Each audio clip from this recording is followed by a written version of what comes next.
آپ کو کوئی حکومتی ترجمان بھی نہیں چاہیے، آپ کو کوئی وزیر نہیں چاہیے، آپ کو کوئی وزیر اعظم نہیں بتا سکتا کہ معیشت کس سمت میں جا رہی ہے۔ ہر پاکستانی جو اپنے گھر سے نکلتا ہے اور پھر پاکستان کی 74 سالہ تاریخ کا مہنگا ترین پیٹرول ڈلواتا ہے، پھر وہ کسی دکان میں جاتا ہے، وہاں سے آٹا خریدتا ہے اور دیکھتا ہے کہ آٹا پچھلے 3 سالوں میں اس کی قیمت میں 100% اضافہ آ گیا ہے، اور پھر وہ یہ سارے اخراجات کا مقابلہ کرتا ہے اپنی آمدن کے ساتھ، اس کے پاس جواب آ جاتا ہے کہ معیشت کس سمت میں جا رہی ہے۔ پیپلز پارٹی کی سینیٹر شہری رحمان نے سوال اٹھایا کہ جب وزارت خزانہ کی کارکردگی اچھی نہیں تو ملک چل کیسے رہا ہے؟ حکومت نے خود مان لیا کہ ان کی نہ وزارت خارجہ اچھی ہے نہ ہی خزانہ۔ بحرانی صورتحال ہے جو ایسا کبھی پاکستان میں دیکھا نہیں ہے۔ یہ تو عجیب و غریب انہوں نے جیسے فلموں کی دنیا میں ایوارڈ دیے جاتے ہیں، وزارت خارجہ ہو یا خزانہ ہو، یہ دونوں بہت اہم وزارتیں ہوتی ہیں، اور ایون انفارمیشن تو انہوں نے کیا کیا ہے، یہ اسٹریٹجک منسٹریز تو کہیں بھی نہیں ہے ان کی اپنی گنتی میں، اس لیے بھی ایک عجیب انہوں نے اپنے پیر پہ کلہاڑی ماری ہے۔ قابل ذکر بات یہ ہے کہ وزیر اعظم نے اپنی اتحادی جماعتوں کے کسی بھی وزیر کو اپنے 10 رتنوں میں شامل نہیں کیا۔ دوسری طرف وزیر اعظم عمران خان جن وزارتوں کے انچارج ہیں ان میں سے ایک وزارت ٹاپ 10 میں جگہ بنا سکی۔ برمنگھم میں جموں کشمیر عوامی پارٹی کے زیر اہتمام انڈین قونصلیٹ کے باہر کشمیری رہنما مقبول بٹ شہید کی 38ویں برسی کے موقع پر احتجاجی مظاہرہ کیا گیا، جس میں برطانیہ بھر سے برٹش کشمیری نوجوانوں نے شرکت کی اور مظلوم کشمیریوں کے حق میں آواز بلند کی۔ اس موقع پر فضا کشمیری ملی نغموں اور بھارت مخالف نعروں سے گونجتی رہی۔ برمنگھم سے رپورٹ کر رہے ہیں عابد قاسمی۔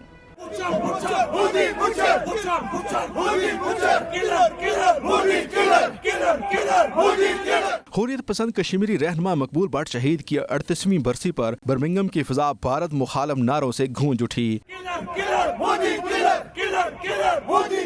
بھارتی قونصلیٹ کے باہر جموں کشمیر عوامی پارٹی کے زیر اہتمام احتجاجی مظاہرہ کیا گیا، جس میں Birmingham, Bradford, Manchester, Leeds اور دیگر علاقوں سے اوورسیز کشمیریوں نے بھرپور شرکت کی۔ اس موقع پر شرکاء نے کشمیر کی آزادی کے حق میں اور بھارتی ظلم و ستم کے خلاف شدید نعرے بازی کی۔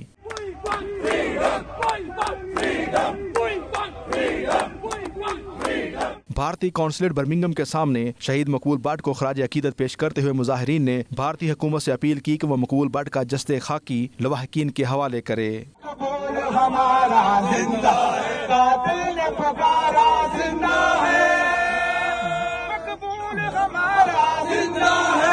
مقبول بٹ کو بھارتی حکومت نے 1984 میں دلی کی تہاڑ جیل میں پھانسی دے کر وہیں دفن کر دیا تھا۔ تب سے لے کر آج تک مقبول بٹ شہید کے ورثا ان کی میت کی حوالگی کے لیے مسلسل آواز بلند کر رہے ہیں۔ مظاہرین نے اس موقع پر مقبول بٹ شہید کی تصاویر اور اپنے مطالبات پر مشتمل بینرز اٹھا رکھے تھے۔ فضا مسلسل نعروں سے گونجتی رہی۔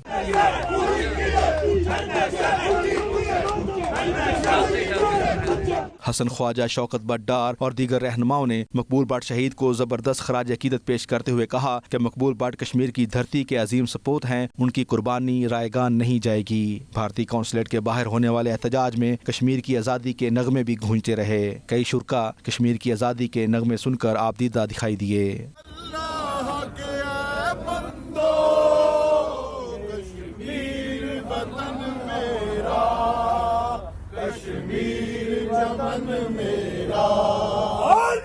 اس موقع پر میڈیا سے گفتگو کرتے ہوئے مظاہرین کا کہنا تھا کہ بھارت ظلم و بربریت کر کے تحریک آزادی کشمیر کو نہیں دبا سکتا۔ کشمیریوں کی تحریک آزادی ضرور کامیاب ہوگی اور انہیں ایک دن ضرور آزادی ملے گی۔ آج یہاں برطانیہ بھر سے کشمیری اکٹھے ہوئے ہیں مقبول بٹ شہید کی یوم شہادت کے حوالے سے اس بات کے عزم کا ادا کرنے کے لیے کہ انشاءاللہ جب تک ہم کشمیری زندہ ہیں مقبول بٹ صاحب کی جلائی ہوئی شمعوں کو ہمیشہ روشن رکھیں گے، اور انشاءاللہ وہ دن ضرور آئے گا کہ جس دن تمام کشمیر جو ہے وہ آزاد اور متحد ہوگا۔ آج احتجاج تھا مقبول بٹ شہید کی 38ویں برسی کے موقع پر۔ ہماری انڈیا سے بس ایک ڈیمانڈ ہے کہ مقبول بٹ شہید کے سمیت جتنے بھی شہداء ہیں ان کی ریمینز واپس کریں۔ Stop victimizing the Kashmiri nation, stop human rights violation in Jammu Kashmir, اور جموں کشمیر کی عوام کو مستقبل کا فیصلے کرنے کا حق دیا جائے۔ آج ساری دنیا دیکھ رہی ہے کہ جہاں جہاں کشمیری بستے ہیں، جہاں جہاں کشمیری موجود ہیں، وہ اپنے اس قائد مقبول بٹ شہید کا جو ہے وہ یوم شہادت جو ہے 38واں یوم شہادت جو ہے وہ تو اس کو احتشام کے ساتھ جو ہے منا رہے ہیں اور احتجاج بھی کر رہے ہیں. اور یہ احتجاج کیونکہ ہم یہ سمجھتے ہیں کہ ہماری تحریک ایک سیاسی تحریک ہے، اور جس وقت تک ریاست جموں کشمیر کے لوگوں کو ان کا بنیادی انسانی حق جو آزادی ہے وہ میسر نہیں آ جاتا، اس وقت تک ہماری جدوجہد جو جاری ساری رہے گی. آج ہم پوری دنیا کو بتا دینا چاہتے ہیں کہ مقبول بٹ شہید کی قربانی رائگاں نے گئی. انشاءاللہ جلد سے جلد کشمیر آزاد ہو کر دنیا کے نقشے پر ابھرے گا. انڈین قونصلیٹ کے سامنے ان مظاہرین کا اور ہمارا یہ مطالبہ ہے کہ جو آج سے 38 سال قبل شہید کشمیر محمد مقبول بٹ کو ایک آزادی مانگنے کے جرم میں سزا دی گئی، اور اس کے بعد آج دن تک دنیا کی اتنی بڑی قید کسی نے نہیں کاٹی ہوگی کہ 38 سال گزر گئے ہیں ان مظاہرین کا. اور ہمارا مطالبہ ہے کہ جسٹ خاکی جو ہے بٹ صاحب کا وہ کشمیریوں کے حوالے کیا جائے. آج انڈین قونصلیٹ برمنگھم میں جو ہے وہ جموں کشمیر نیشنل عوامی پارٹی کا مظاہرہ ہے، اور اس مظاہرے میں یہ ڈیمانڈ کی جا رہی ہے کہ انڈیا جو ہے وہ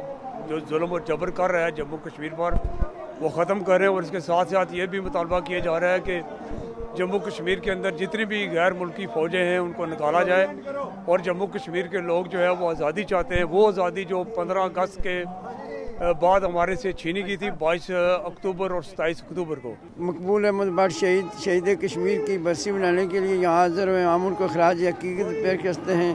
انشاءاللہ وہ دن دور نہیں، بٹ صاحب کی جو قربانی ہے وہ رنگ لائے گی، اور انشاءاللہ ایک دن کشمیر آزاد ہوگا. ریاست جموں و کشمیر کے تمام چاہنے والے اور مقبول بٹ رحمۃ اللہ علیہ کے چاہنے والے یہاں جمع ہوئے اور انڈین ہائی کمیشن کے سامنے جو ہم پروٹیسٹ کیا ہے.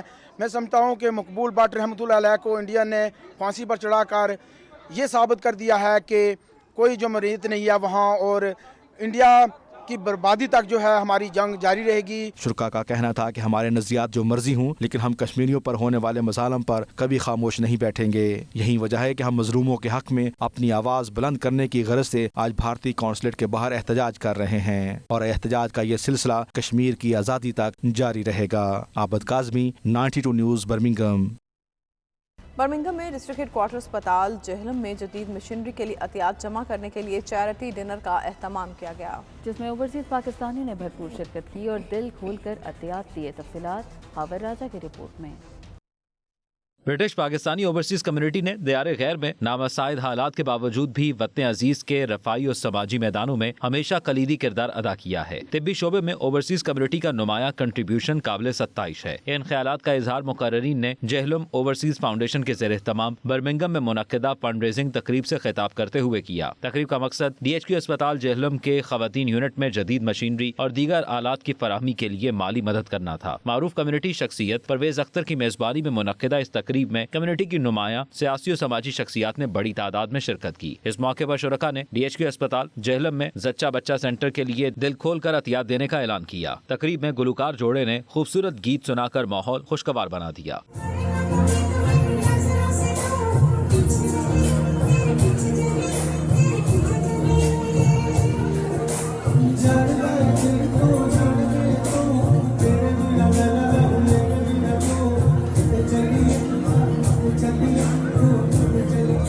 میڈیا سے گفتگو کرتے ہوئے شرکا کا مزید کہنا تھا کہ پاکستان میں طبی اداروں میں خواتین کے لیے موجود سینٹرز جدید سہولیات سے محروم ہیں، جس کی وجہ سے خواتین کی اموات میں بھی اضافہ ہو رہا ہے. اس لیے ہمیں اپنا کردار ادا کر کے ایسے سینٹرز اور اداروں کی بھرپور مدد کرنی چاہیے. This project is for Jhelum Hospital. Jhelum Hospital serves a very big area. I believe when the hospital was built, there was about 20,000 in the area. Now Jhelum alone has got 1.6 million people.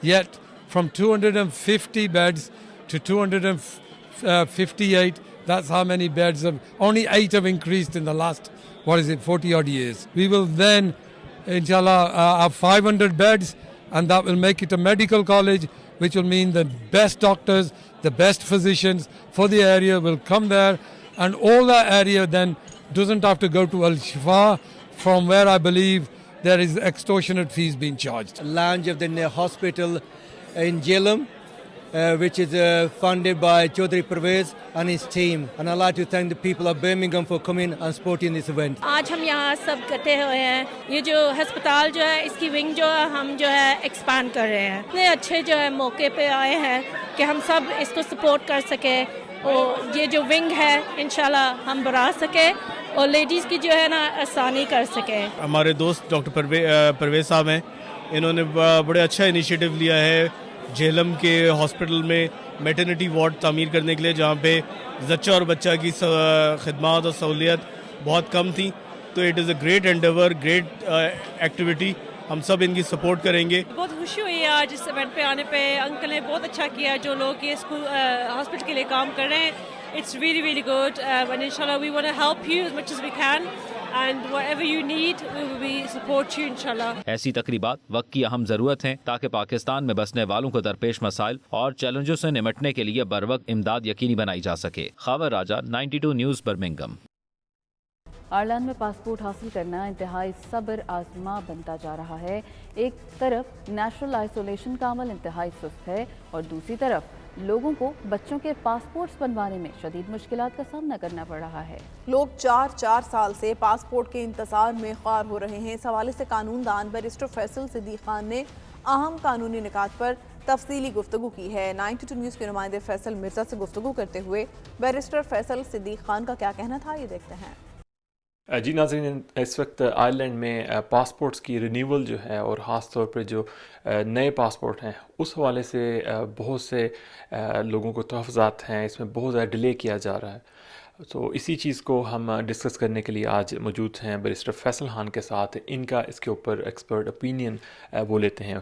Faisal, welcome to 92 news. بتائیے گا یہ جو delay آ رہا ہے passport میں, years and years سے لوگوں نے سبمٹ کروائے, اس کے اوپر کوئی جواب نہیں آ رہا, اس کے اوپر آپ کی کیا رائے ہے؟ جو نیشنلائزیشن کی اپلیکیشنز ہیں وہ تو سپیریئر کورٹس کے رولز ہیں ادھر کے جی, کہ جن لوگوں کو 23 منتھس ہو گئے ویٹ کرتے ہوئے, they can apply for the decision to be judicially reviewed and they should get their reply.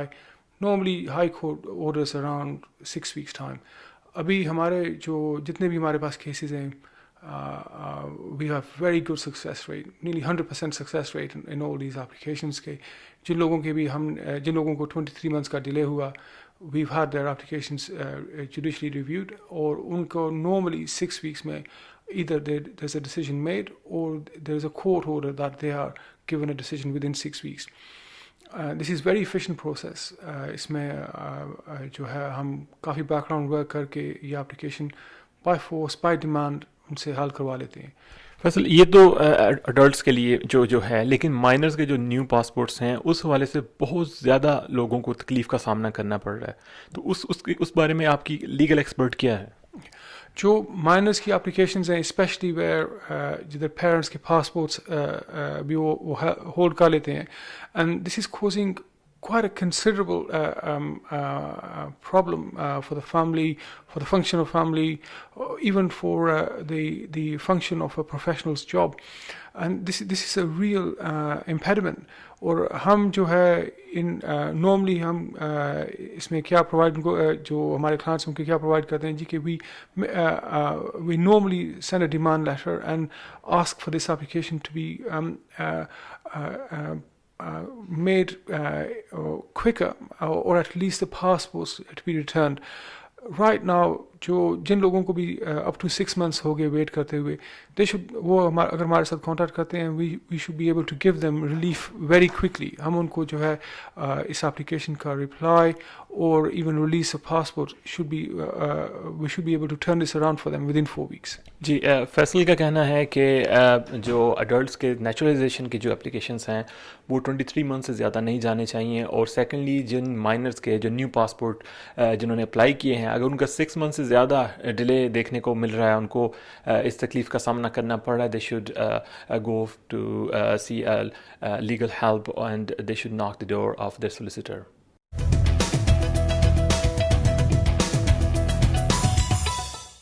سعودی دارالحکومت ریاض میں institution of engineers Pakistan Saudi Arabian centre کی جانب سے سیمینار کا انعقاد کیا گیا جس میں پاکستانی اور سعودی انجینئرز اور سفارت خانہ پاکستان کے افسران شریک ہوئے۔ سیمینار میں مستقبل میں ہائیڈروجن گیس کے استعمال کے حوالے سے آگاہ کیا گیا۔ عمیر علی کی رپورٹ۔